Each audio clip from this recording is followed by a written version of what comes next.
The power of the wind and trying to keep it out during a storm is the goal of this research facility in South Carolina, testing the limits of the structures so air doesn't get in. It's trying to pull the walls out and pull the roof up. So your home is trying to hold itself together. So by allowing the wind to get into your home, say through a garage door failure, that wind is then going to push up on the roof and out on the walls.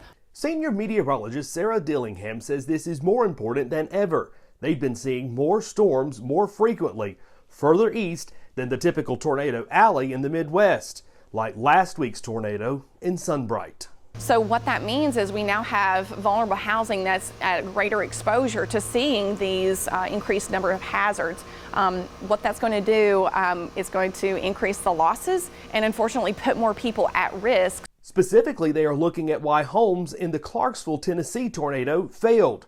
Dillingham says it may come down to changing building codes to keep up with the changes in Mother Nature. And there were a lot of people that were outraged locally to see that, hey, my wall to floor connections were very insufficient and I shouldn't have had these failures happen. Like, why did this happen?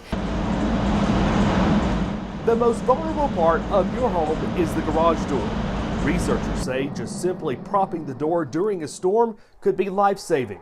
Once air gets in, it takes only a matter of minutes to shred it apart.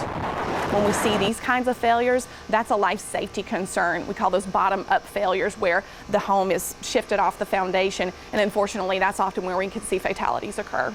And you see how dangerous those garage doors can be. Most of us simply cannot go out and build a completely new home just because the building codes have changed. Well, they have found out some things. Their research showed that just by closing the interior doors during a wind event, that could help make your home more sturdy.